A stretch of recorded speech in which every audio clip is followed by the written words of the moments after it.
ये खबर संस्कारम यूनिवर्सिटी द्वारा प्रस्तुत की गई है। भारत और अमेरिका के रिश्तों में लगातार बने तनाव और इसी के साथ असहमति के इस दौर में एक बड़ी कूटनीतिक खबर सामने आई है। प्रधानमंत्री नरेंद्र मोदी और रूसी राष्ट्रपति व्लादिमीर पुतिन अगले कुछ महीनों में कम से कम 3 बार आमने सामने मिलने वाले हैं। ये जानकारी विदेश मंत्री एस जयशंकर की मॉस्को यात्रा के दौरान राष्ट्रपति पुतिन के साथ हुई मुलाकात में सामने आई।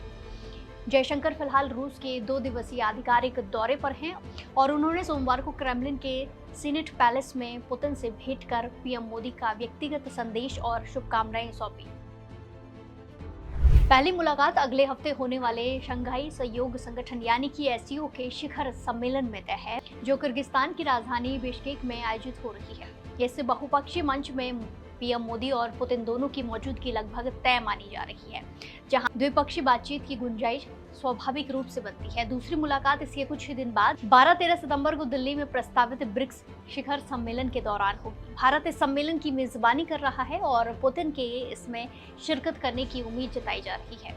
तीसरी मुलाकात की बात करें तो सबसे अहम ये मुलाकात होने वाली है भारत रूस की वार्षिक द्विपक्षीय शिखर बैठक के रूप में होगी। ये परंपरा दोनों देशों के बीच दशकों पुरानी रणनीतिक साझेदारी का हिस्सा रही है, जिसमें हर साल बारी बारी से भारत और रूस दोनों नेता मिलते हैं। इस वार्षिक सम्मेलन की तारीख और मेजबानी को लेकर दोनों देशों के अधिकारी लगातार संपर्क में बताए जा रहे हैं।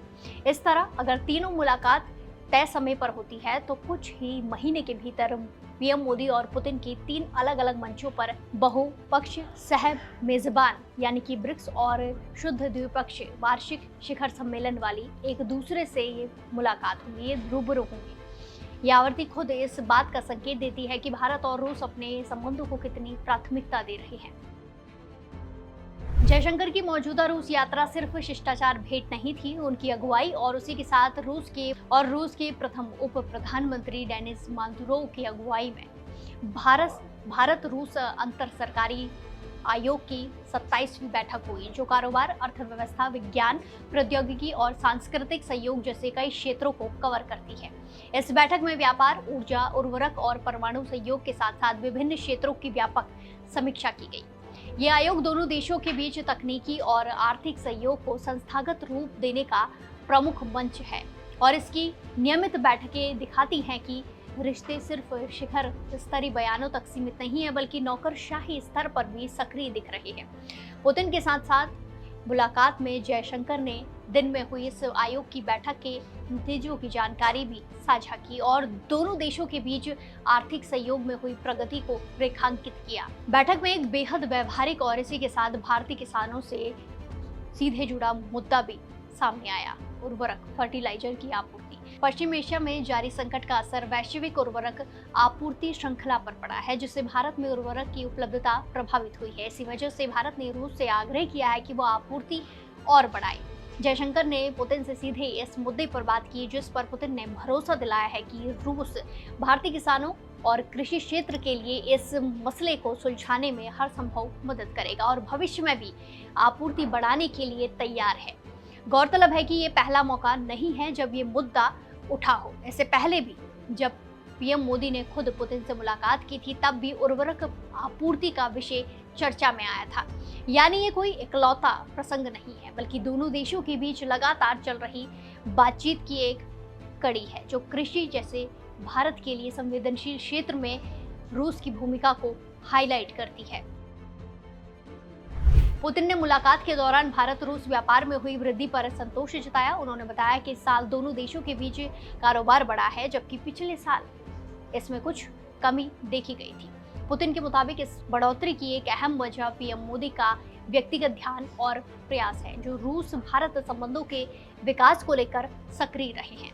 दोनों देशों के बीच व्यापार का बड़ा हिस्सा रूसी ऊर्जा, खासकर कच्चे तेल के आयात से जुड़ा हुआ है। यूक्रेन युद्ध के बाद पश्चिमी प्रतिबंधों के दौर में भारत ने रियायती दरों पर रूसी तेल की खरीद बढ़ाई, जिसने द्विपक्षीय व्यापार के आंकड़े को नई ऊंचाई पर पहुंचाया। ये पहलू खास तौर पर अहम है क्योंकि अमेरिका सहित पश्चिम देश भारत की इस नीति पर लगातार सवाल उठाते रहे हैं और यही वो पृष्ठभूमि है जिसके बीच ये खबर आई है कि भारत अमेरिका संबंधों में तनाव के बावजूद भारत रूस संबंध मजबूत बने हुए हैं। पुतिन ने आगे परमाणु ऊर्जा सहयोग, उच्च तकनीकी सहयोग और अन्य क्षेत्रों में हुई प्रगति पर भी संतोष जताया और उन्होंने कहा कि उन्हें भरोसा है कि आर्थिक सहयोग, व्यापार, ऊर्जा, उर्वरक, परमाणु और अन्य क्षेत्रों में मिलकर भारत को दिखाने के लिए रूस के पास अच्छी उपलब्धियां हैं। इस पूरी घटना को समझने के लिए मौजूदा भू राजनीतिक संदर्भ को ध्यान में रखना बेहद ज्यादा जरूरी है। भारत अमेरिका संबंधों में व्यापार शुल्क, रूसी तेल खरीद और अन्य मुद्दों को लेकर लगातार असहमतियां चल रही हैं। ऐसे माहौल में भारत का रूस के साथ अपने रणनीतिक रिश्तों को और गहरा करना एक संतुलनकारी कूटनीतिक कदम के तौर पर देखा जा रहा है। भारत की विदेश नीति लंबे समय से बहुपक्षीय जुड़ाव यानी कि मल्टी अलाइनमेंट की रणनीति पर चलती आ रही है, जिसमें वो अमेरिका, रूस, यूरोप और अन्य शक्तियों के साथ अलग अलग समीकरणों में संतुलन बनाए रखता है। तो वहीं दूसरी ओर रूस के लिए भी भारत एक अहम साझेदार है, खासकर पश्चिमी प्रतिबंधों के दौर में जब उसे नए बाजारों और साझेदारों की जरूरत थी। ऐसे में एससीओ, ब्रिक्स और द्विपक्षीय शिखर सम्मेलन जैसे मंचों पर लगातार उच्च स्तरीय संपर्क दोनों पक्षों के लिए फायदेमंद माने जा रहे हैं। अब आगे क्या, ये भी सवाल है। अगर तीनों मुलाकातें प्रस्तावित समय पर होती हैं, सही समय पर होती हैं, तो ये भारत रूस संबंधों में एक बेहद सक्रिय दौर होगा।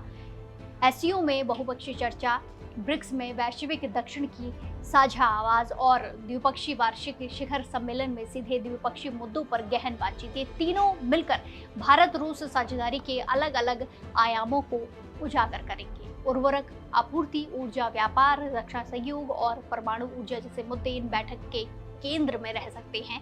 ये देखना दिलचस्प होगा कि इन मुलाकातों से भारत को उर्वरक आपूर्ति और व्यापार संतुलन जैसे व्यवहारिक मुद्दों पर कितनी ठोस प्रगति मिलती है और क्या ये सक्रियता भारत की व्यापक कूटनीतिक राजनीति में रूस की भूमिका को और मजबूत कर पाती है, ये भी देखना होगा। फिलहाल के लिए इतना ही। बाकी देश और दुनिया की तमाम बड़ी अपडेट्स के लिए जुड़े रहिए दैनिक जागरण के साथ। नमस्कार।